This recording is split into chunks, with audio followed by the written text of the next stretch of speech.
Let's go.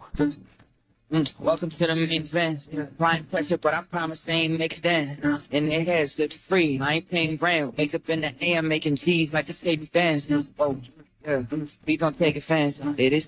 And we're back. This is Cock Rise of the show. I'm Jamie Jones, and she is Monique Jones. I was about to say you forgot again. It would have been the second episode in a row that you forgot what your name is.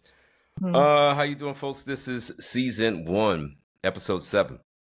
If you don't know, as we always start out, we just come to the table with topics that we're going to talk about, pop culture, news. Could be anything that either one of us as a married couple have been thinking about all week, but we don't tell each other what we're going to talk about. We just, like we're sitting down and having a conversation over a glass of wine sometimes, or harder drink than that sometimes, a cup of coffee sometimes.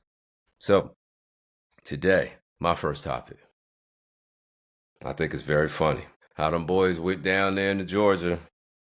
I'm not talking about football. I'm talking about ICE went down there, and they targeting everybody now.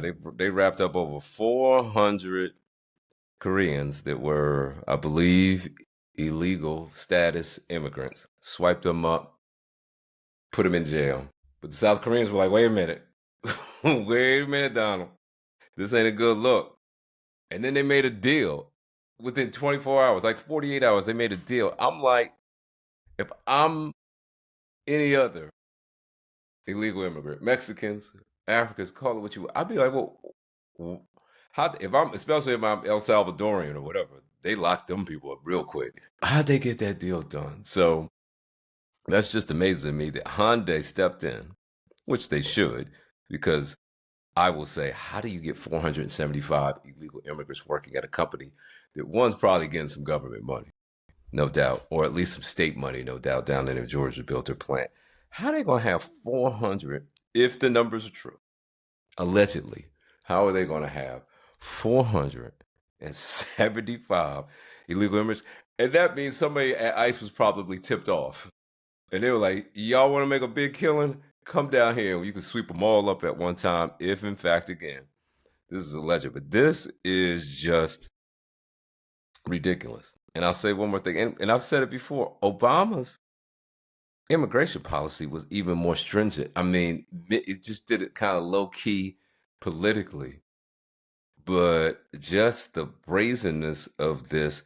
But then when you're brazen, now you got to go back and publicly explain, well, you all gung-ho 2 days ago. What happened now? How'd that deal get done? You know, I know that we're talking about ISIS and them taking these people. I think ICE, not ICE, ISIS. We're talking about ICE. Okay, ICE. I think what's so sad is that, all right, so these parents are at work and they're trying to make a living. And I know that what we're trying to do, we're trying to get rid of the immigration, illegal immigrants here. But I also think about these poor children that are ripped from their families. Their parents are at work and they're not coming back. And we don't know how long these parents will be gone. So where are the children at this time? Like, do they come and collect up the children as well at the same time that they're getting the parents? Where are these babies at? Where and they're split up from their parents. My thing is, it's like, if they're always thought, like, if there was like a big storm, right? And I'm like, I just want to gather all my babies, and if we're going to go under or die, I want us to all die together. I think that what is happening, it is such trauma for the younger, and I'm not saying that these older people are not traumatized of what's happening, but I just think about these young children and how will they cope with this growing up? What are we doing to the future of these children? Well, look, it's the same thing we've done to the future of other children, whether they were done by the Vietnam War and breaking up families, especially in the Black community, if it's by illegal immigration. Now, the thing about it is a big difference, and those are really, I shouldn't even make those comparisons, because in a sense, the loss is the same. The loss is the same, but the reason why you lost isn't the same. Because if you should not be here, because you haven't gone through the proper documentation, I think at the end of the day, that's what the story is that we want you here. We just want you to here within our system that you can be granted access to, but go through that system so you can be accounted for, so you can rightfully take take advantage of the benefits that America has to offer.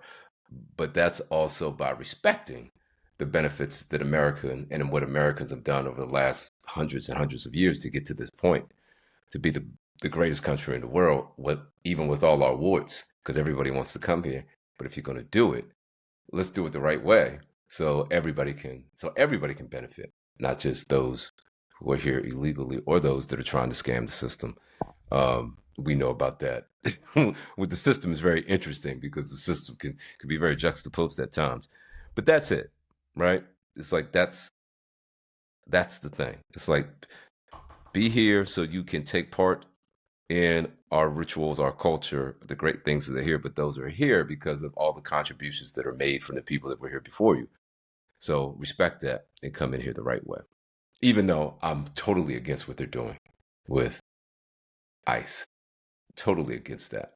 The due process is not there.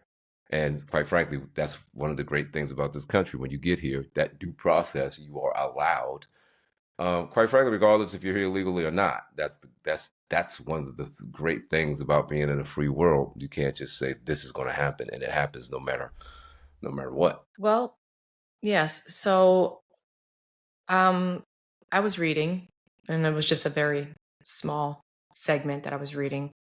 Office of Defense now is what defense, what it's now, he's changing it to the Department of War. Why Which is is it? interesting if he does that, because he doesn't believe in. Oh, oh, he doesn't believe in war, but he's creating war amongst all cultures. He is, Strong word, war. well, I mean, Jamie, it's to the point where, I might be just blind to it or just naive to it, but I just feel like since he has been president, it's almost like white people have come out and just felt so much more empowered and almost back to a place where, like the video that was sent today, they're how far from us? They're Nazis and they're of course, and you know what? 40 miles. I They're mean, for cowards are context, displaying their faces. Let me see you. right. Let me see your But face. for context, there was a video sent out to us yesterday about a group of white Aryan nations that were they were coming out of the back of a pickup truck, like maybe 20 or 30 of them. But the police were there. No, But then there babe, were it was a people were picture. there. You No, all. the police were there.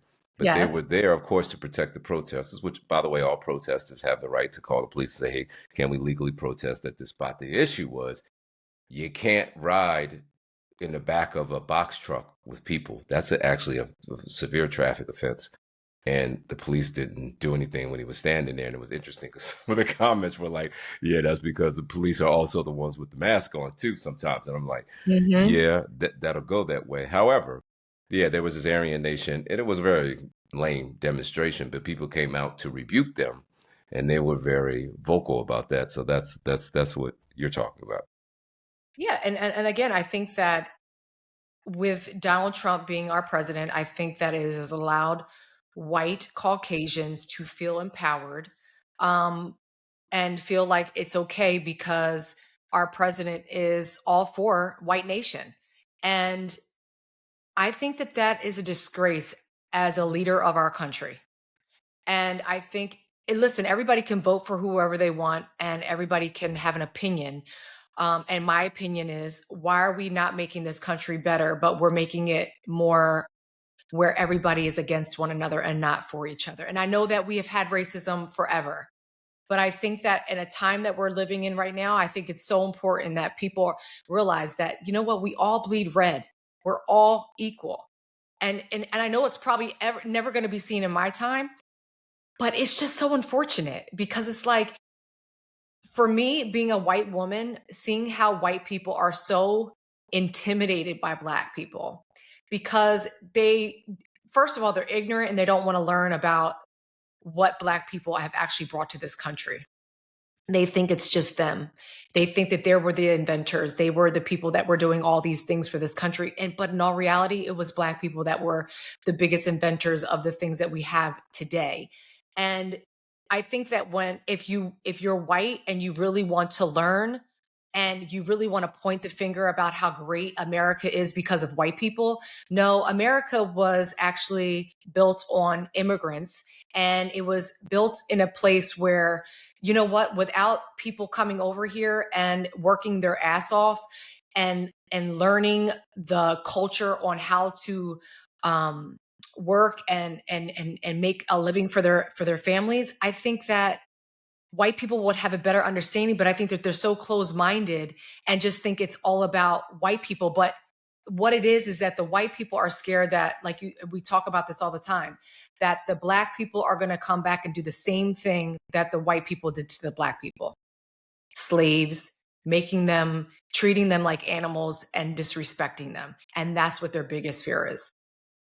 Well, look, I think that a lot of that opinion is well documented, and you can believe what you want to believe. I think that the great thing about America is there's checks and balances, and those checks and balances, you got to trust the process, and the process is starting to happen because the process in the Department of DOJ and everyone is starting to look at the rulings that are coming down and starting to reverse some of the things. So I think there's a course correction coming in.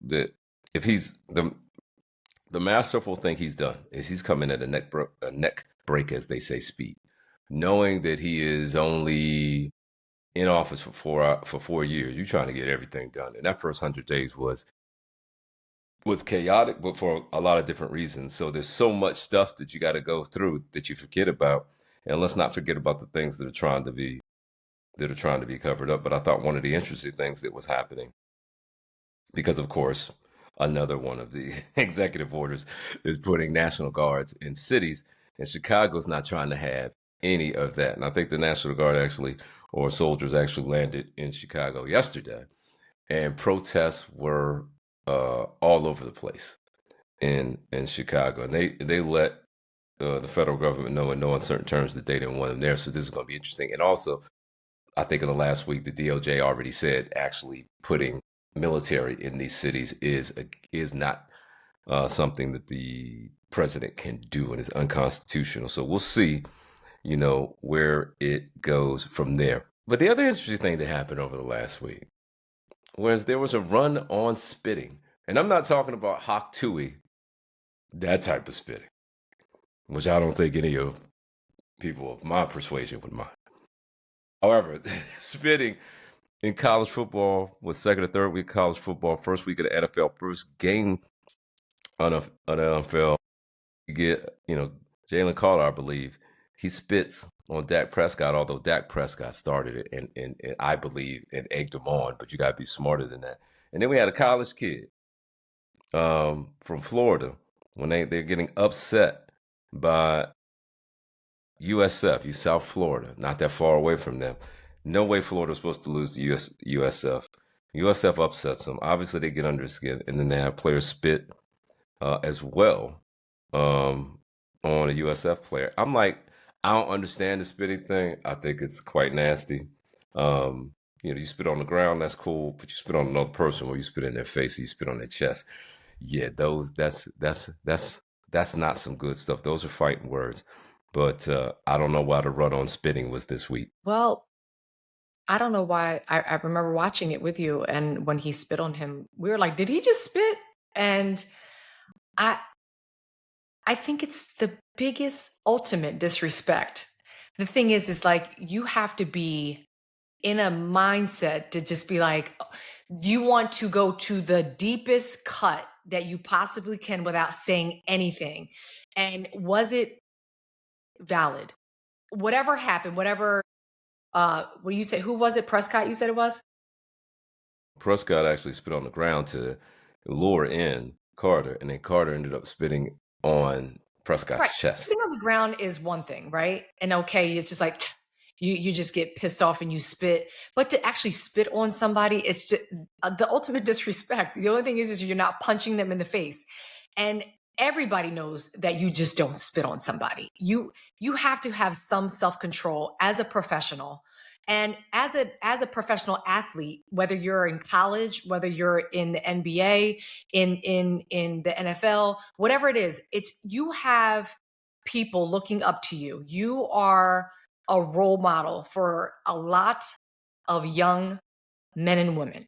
Why are you behaving in this way? What actually took you to that point that you thought that you needed to actually spit on someone?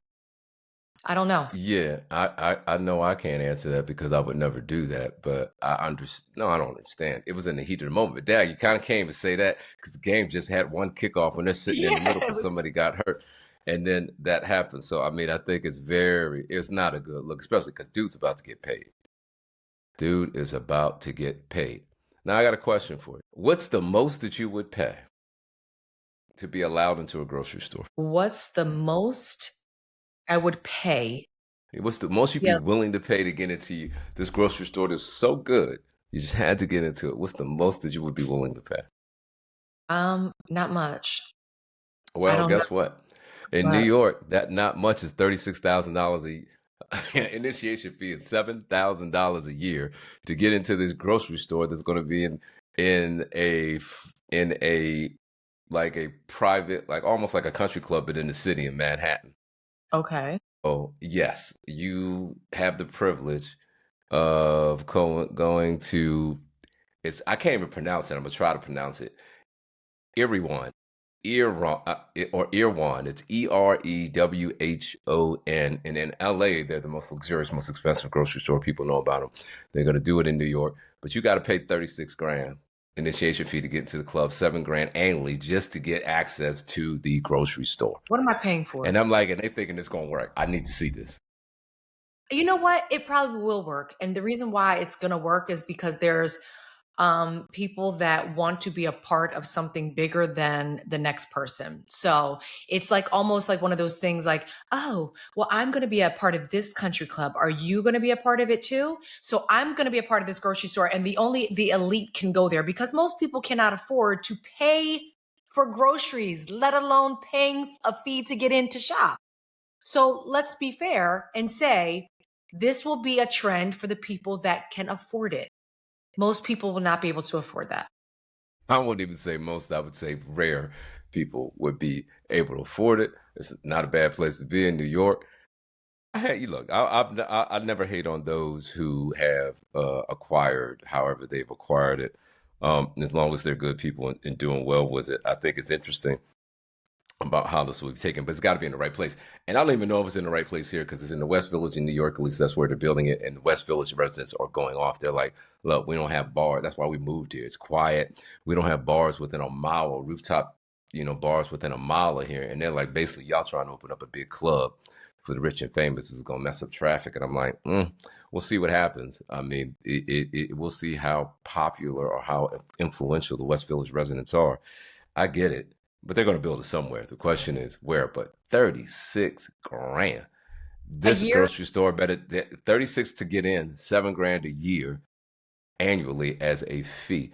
Needless to say, this grocery store I can't believe will be packed. So hey, that's one of the advantages. You can always go there and get what you want and you don't have to wait in line. And I'm just curious, I'm like, well, what are they Wow. selling there? Are they selling like $19 they sell $19 smoothies. That's what they sell. But it's a grocery store. It's a full-on grocery store. I would hope it's Whole Foods on steroids. And they better have somebody that all I have to do is give them a list and they go do an Instacart real quick for me while I wait. There better be service there for that much. That it's just like, but I wow. mean, like I said, there's going to be people that are going to be a part of that and people are Yeah, going to sign up for it. And good which for you them. good. I mean, but my thing is, I'm like, at the end of the day, I'm like, okay, if I've had money to pay $36,000 to just be a part and then $7,000 a month, you know what? I probably won't even enter that grocery store. I'm going to have somebody who's shopping for me and they're going to whatever grocery store I ask them to go to. I, yeah, I don't, it doesn't make any sense to me. If I have that type of money, I mean, Well, that's the beautiful thing about being in America. There can be so many different things, and it's okay. crazy. If you can do it, you Yeah. do it. If you can't, you can't. And most likely, most people won't even know about it unless they're like me and they read about it. What do you have on? What is your topic? What's on your topic list today? I think I have a few things I want to talk about. I personal development and exploring emotional intelligence, mindfulness, and personal growth within the relationship. Was that a lot Okay. in just one? Yeah, it was. And where do you want to start? That was like Well, five topics. I said, what was your next topic? I didn't say what was so your I roster so of topics. I think personal development for myself, every day, it's almost like realizing the person that I don't want to be, the person that I maybe once was and still am, and it's almost like you're trying to get. Why the negative focus? Why not the person that I want to be versus the person that I You didn't don't let want me to finish. You didn't let me finish. You You said did it. not let I'm me just finish. Yeah, I okay. understand that. So my next step is like saying that it's like this, it's almost like where you're caged in and you're like, okay, I'm not caged in anymore. I'm out of this place where I used to be, and I'm flourishing as a person, and I'm evolving and I'm growing. And it's like it's instantly happened for me within the last few months. I turned 50, in March, and it was just like this light bulb went off. And I hear women talk about this all the time, especially that when they went through menopause. I have not went through menopause yet, so I don't know what that looks like for me. What I do know is that me growing into the person that I am today, I'm so proud of me. I'm so proud that I'm able to listen to the person that's right on this camera with me, where he says something to me, and it's just like, at first I have to say to myself, one, two, three. Okay, I'm listening to what he's saying before I react. Because in my past, I may have reacted in a way that I'm like, fuck you.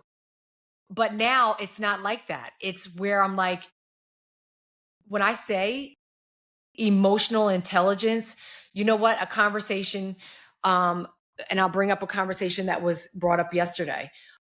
So I bring up a past of something that was happening with Jamie, and I got upset with him because he brought up a past that I don't like to discuss. And the thing is that there's things that he has mentioned to me in his past that he doesn't like to talk about. And I have brought it up before. And he said, well, that's not fair. You've done this to me. And so we were just having a conversation. It wasn't like he was like, trying to, like, I guess, poke the bear about the situation. It was just like a conversation that we were having at the dinner table. But for me to step back and say, wow, he's so right. That was so wrong of me to bring up something that maybe is, even though I feel like him and I are very much an open book about things, but there's certain situations that I'm like, I've talked about it with you. I'm asking you not to bring it up anymore. And I think for him, yesterday, he brought up a subject that I'm like, why are you bringing this up? I told you I don't want to talk about it. But then I brought out something that maybe he never wanted to talk about, but he never mentioned to me that that wasn't a subject that he didn't want to talk about. So for me, it was hard for me to understand, why are you upset? I didn't bring up a subject that you told me to not talk about. You brought up a subject. I brought up just a basic subject about relationships in our past, but you brought up a subject that I asked you not to talk about. But then I said to myself, then if I didn't want to talk about my past and my relationships, then I shouldn't have brought up his. So for me, learning and understanding where I'm coming from when I'm speaking about something, making sure that I'm emotional, I have the emotional intelligence to say, if I don't want this to be talked about, of my own issues or my own things that I got going on, don't bring up somebody else's. So I'm growing, I'm learning. Okay. I think that's great. I think that's what we all try to do. We move through life and we learn. Of course, my perspective of what that was is close. I have my different take on it, and that's fine. We've already discussed that, and you just discussed it. So then you said there's this personal growth, but then what was the next thing after that? Um, I think, well, for me, and I think that most people should do this, is building they're building your self-esteem. Because we all have insecurities, right? So, most women have body image insecurities. You know, I feel like there could be men that have insecurities about body images as well. Also, maybe being not accomplished as you want to, or maybe not being as successful as you want to. But I also believe that it's very important that we give ourselves, and I'm going to say this, grace on where you are in the moment. And for us, as a couple, I think that we have accomplished so much together in the 8 years. 8 years, and when I say 8 years together, I think we started moving in a place of growth in a very, very early stage of our relationship, and then it just continued to grow. But dealing with your insecurities and dealing with things that make you maybe question who you are as a person, and if you're, you know, not if you're good enough, but just having the ability to say, you know what, understand where I am today, understand where I'm going, and what that looks like for each individual. Because my vision of what I see, every time I turn around, it just falls into that place. Um, if you were to see me when I was in elementary school, the teachers today would be like, how the hell did this girl get to where she is today? And I did not get here alone. By all means necessary. I did not get here alone, but I'm here. And the thing is that I give myself credit because I'm here because of who I am as a person and what I bring to the table. And I think that most people start to sometimes will not give their self the credit, and they give it to maybe to their partner or to their family or their friends. But for me, I think it's important that I know that I am growing and believing in my accomplishments and what we have going on moving forward into our marriage, into our businesses, and everything that we're doing together. If that made any sense. I kind of feel like I rambled on a little bit. But No, you were but giving your truth. Of course, I think it's important to be able to acknowledge what you've done internally. I think you have to, of course, always have a sense of humility about what you're doing, and people understanding that you're no different than anybody else. You put on your pants the same way everybody else does. You put on your bra the same way every other woman I don't does. I don't wear. And like I was saying, it's just a matter of it, like I was saying, it's a matter of, how you want to express yourself and how you feel about yourself. I think and all those things are important. Mental health has always been important. I think of course, it's the last two generations have brought it more to the forefront. And there's a lot of reasons for that. And I think it's funny, like my generation is like, you're not tough enough, blah, blah, blah. But hell, two generations past would probably say the same thing about my generation when we came up, just in different ways. But we sure as heck didn't have to deal with the things in our teenage years and coming up that they do now. Absolutely. That has amplified that feeling like you're not as good as everybody else, or you're not living the same way as everybody else, or the misrepresentation of how people actually do live on Mhm. social media and other arenas. It used to be you only got that from entertainment, but it was more of a fantasy. It was more of it was Hollywood or it was TV, and they were presenting a certain picture that was there for entertainment. Then when it became everybody's entertainment and people can do stuff like we're doing right now, then it's like, oh my gosh, these people are out there, they're doing all these things that I didn't even know about, and they're living these lives. And then you go out there and you try to live these lives, and one, they're not realistic, and many of them are. Mhm. But it's almost like you're making AI content, and you're not telling people it's AI. So you're Right. thinking you're thinking, oh wait a minute, this really happens, and you're not giving the full picture, or you're not, highly successful people you know, don't it just doesn't happen.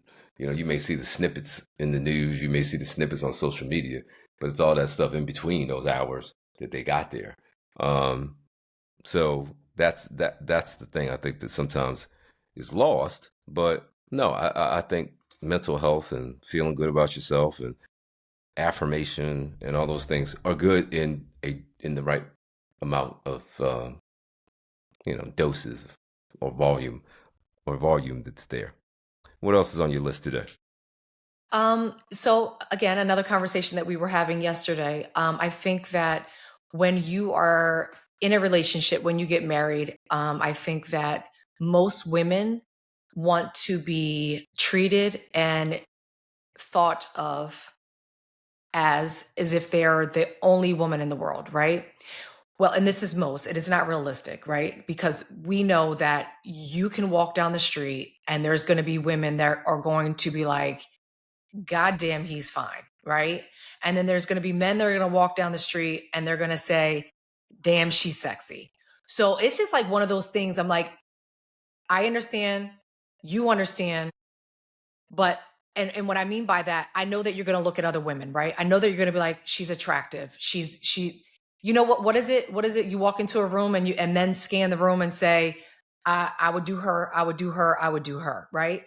And I think that it's healthy. I think that when you see somebody who is attractive and you just look at them and you say, wow, she's attractive. Now, to me, it's, do they see you looking at them? Do you give them eye contact? Do you let them know, oh, he wants me? Or she's giving me that eye contact, and I know that this woman is attracted to me because she cannot stop staring at me. What are your thoughts on that? Do you think that that is okay? Do you think that it's okay to just glance and when you see somebody, you're like, okay, they're attractive, or do you continue to get their eye contact to let you know that, you know what, I'm attracted to you? What is that? What does that look like for you? Well, look, I think one, it's all based on how much you trust the person in your relationship. And if you trust the person in your relationship, I mean, some people, they take it as a sport. Like, hey, is that guy nice looking? And it's like, yeah, I can sit up there and say, hey, that's a nice looking guy. Um, just like I could say, hey, that's a nice looking woman. I think it's a matter of one, knowing your partner. Two, trusting your partner. But that trust is on both sides, because trust means, well, I'm not going to do anything egregious to make it look like I'm gawking over someone. I mean, if someone has a beautiful face and, let's say, an incredible body, it's, to me, it's just like, I got a Porsche, but that Ferrari looks nice too. That doesn't mean I want to buy it. Doesn't mean I want to own it, but I can appreciate the curves and the sultriness and the performance of another vehicle, but not think it's better than what I have, nor do I want it. It's an appreciation for the art of it. So I think as long as it's not, gawky, and as long as you don't act like you're not doing it when you're doing it, and then go like, oh, I didn't look. It's like, yeah, somebody comes across your face, you look. It shouldn't, it shouldn't be something like, you're staring the person down, man or woman. But I don't think there's anything wrong with appreciating another human's physical attributes or beauty in a respectful way, as if you would if you saw a car and be like, "Ah, that car's great," or "Hey, look at that house." You're not saying, you're not shitting on your own house. You're just saying, "Wow, that's a nice house. This is a nice whatever." But I think if it's communicated that way too. But I think you got to know your partner. If you get with somebody who's sensitive or who has self-esteem issues, or has insecure issues, you got to monitor that, right? You can't Oh, then you absolutely. can't say, hey, that's a nice looking woman over there. What do you think? Yeah. Oh, she's nice looking. You can't do that, and you need to know that, and then you need to know whether or not you want to live with that or not. I think the problem arises when you're not considerate of the other person, and you're thinking, hey, there's nothing wrong with that, and you haven't had that conversation, or you haven't read the room, that you haven't spent too much time with your other partner. Or, a matter of fact, you never even had the conversation, kind of like, hey, just like we're having it right now. Of course, we've had it many times before, but those are the type of conversations you need to have, because those can pull out those, I don't want to call them red flags, but those can cause out those those concern areas that Yeah. you need to know about as you go down that road. And you Yeah. have to, what type of person are you? Are you a type of person that's like, hey, look, get over your insecurities, toughen up, I'll help you through it, but I'm not going to be emboldened to it. I'm not going to be, restricted by it. Or it's, hey, I that's not that big. That's not that big to me. I can still appreciate beauty from afar and not have to react to it in a way that is going to offend or bring my partner to think that there's something awry. So it doesn't bother me. I'm not stupid. Number one, I'm thinking I'm the average looking guy at best. So it's not about me, but I know if I'm attracted to you and you're my wife and I want you, I know other men most likely are going to too, just like me. So if they look, what do I care? That's what I got. I'm happy about it. That's why I locked it down. And if I wanted to do something else, then I wouldn't have. And then I can be free to be me and do whatever I want to do. But yeah, I mean, once you're in that relationship, those are the type of things you need to make sure that there's an understanding there. Let's talk about women and how women dress. And I'm going to go on a comment or a statement that was made about somebody yesterday about at a pool, and her son didn't want his girlfriend looking like a slut in her bathing suit in front of her, in front of I don't know what that meant. Yeah, I still don't know what that means, looking like a slut. But the thing is, so, and yeah, no, and I, you know how, yes. So, but I think the question is, when is it, see, since I've been with you, I mean, when I first started dating you, you were buying me clothes where I was just like, babe, I cannot wear this. Like, this is like some 20-year-old clothes. I mean, it was like a spaghetti straps dress, slit all the way up to my hip, like past my hip. And I'm like, yeah, I mean, I can wear this in the house, but I'm not wearing this out. But when is it too much? Do you think maybe when you're around your friends?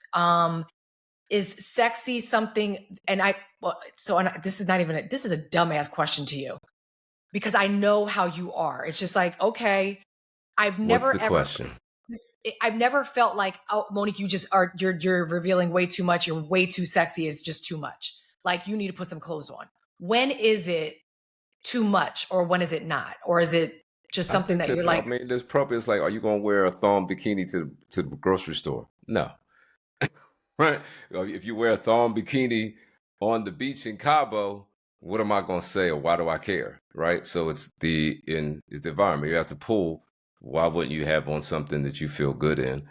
If you have, and I was going to say, if you have the shape, but guess what? If you feel good about yourself, regardless if the norm considers you to be too thin, too heavy, just right, whatever, it doesn't matter. It's how you feel about it in that context. Now, if we're going to the White House for a state dinner and you wearing biker shorts and a crop top, you're going to get pulled aside like, yeah, not only is right? that not a but I'm using these exaggerated analogies to say that's what it is. So, And religion, people's religious beliefs, getting at all that stuff. My thing is, I'm not, if I can't trust that you're going to wear the appropriate thing in the appropriate venue, then I probably don't need to be with you, because I'm not trying to tell you what to wear or what not to wear. You can ask me your opinion, does this look good or not? But I'm not going to sit there and say, oh, you can't wear that. But I'm going to, I'm going to be like, oh, this is what you decided to do. But we've already been down that road. That's those kind of things that happen early in a relationship. You're like, yeah, I'm not too sure about that. But as far as a female figure, I don't have, like, and I think that's also an American thing too, like versus a European thing. And then of course there's different cultures, but let's just say American versus European thought. I I don't understand I do understand why we've done it as men. But one minute we want to objectify women and sexualize them, but then again, the other minute we only want to do that behind closed doors, so we keep them to ourselves. It's kind of like you want to hoard the best things and then not let anybody see it. But I mean, I think we should celebrate the, especially the female shape. I think we should celebrate that. I think we should celebrate the masculine shape and the male shape, or call it what you want, or the female shape. I think that the human body is a wonderful thing. There's social norms, whether you're in the Middle East or whether you're in America or whether you're in Europe, there's social norms. But I think it's just the appropriateness of, the venue. If you're at if you're at an award show and you're walking the red carpet and you want to be couture, you want to be avant-garde, and you're wearing things that are sexy, revealing to a certain extent, I think, no, that's under the code of fashion. So if you want to quote unquote free your nipples, which is the stupidest thing to me in the world, it's like if women want to wear their nipples out, who cares? We got nipples, cows got nipples, nobody minds that. So why are we so, oh my God, you got the woman's nipples out? And I say out, and you can see it through clothing. Who cares? It's kind of like it makes no sense to me. I can see the knuckle of your elbow through your shirt. Please cover that But up. It's like but that's I stupid think to me.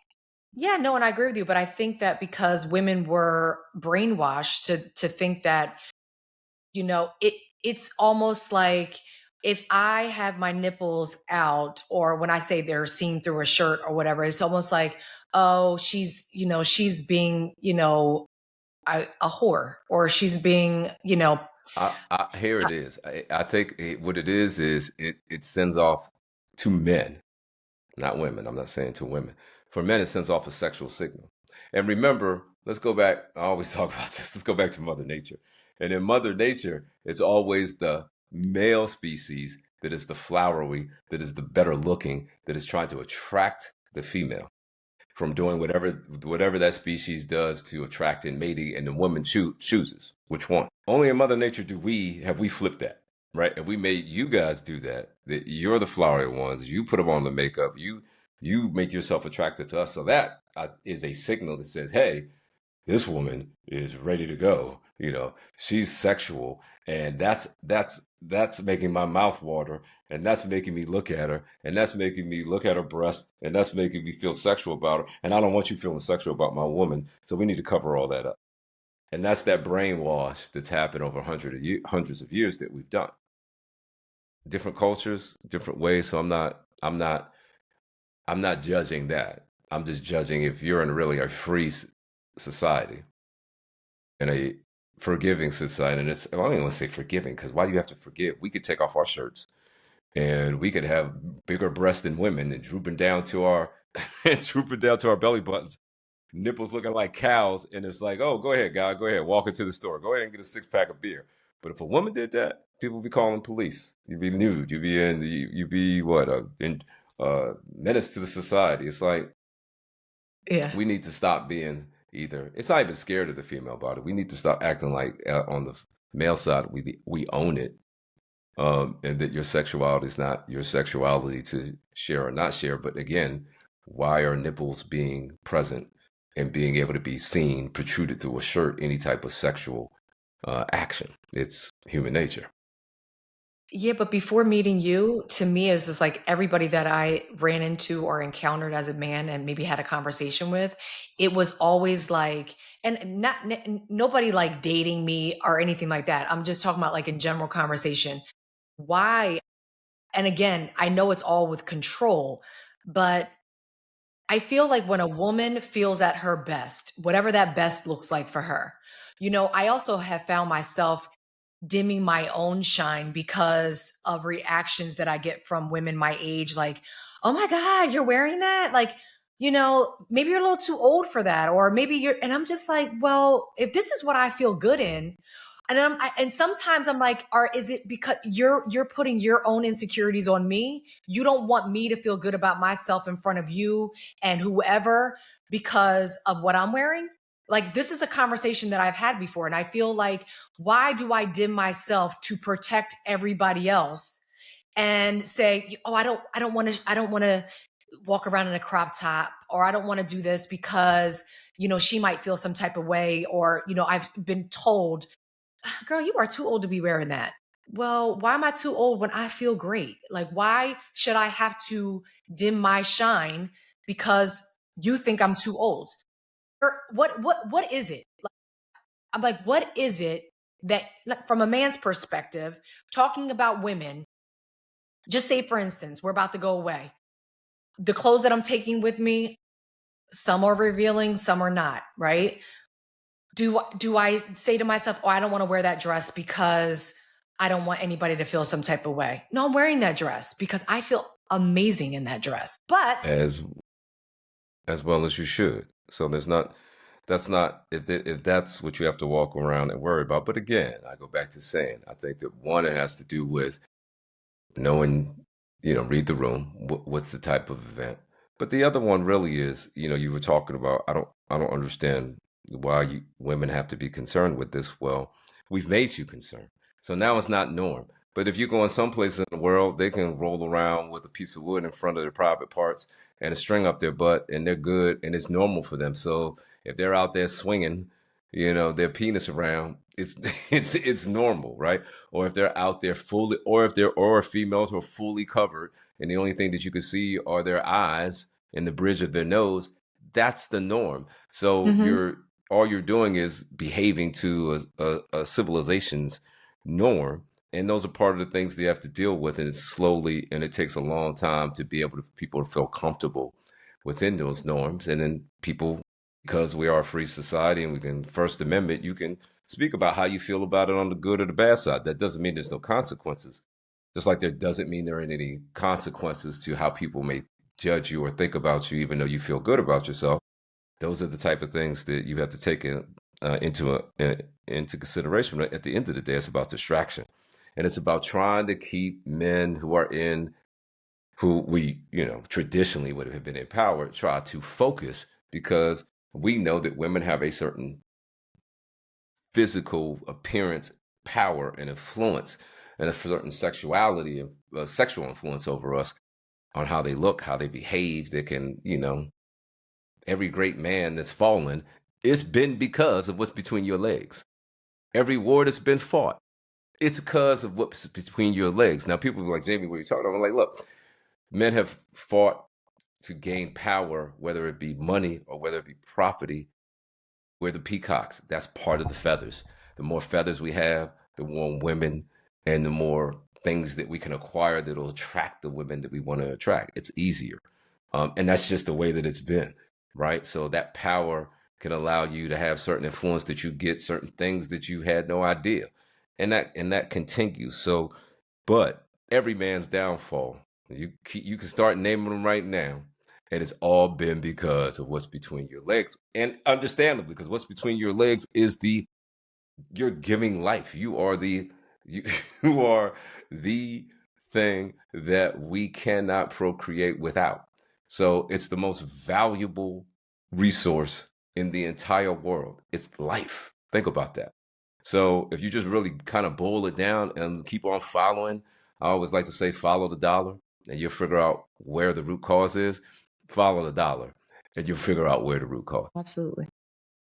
So Anything? as we wrap up this season 1, episode 7, it's been an interesting conversation. Do you have any parting shots or thoughts that you want to leave our audience with?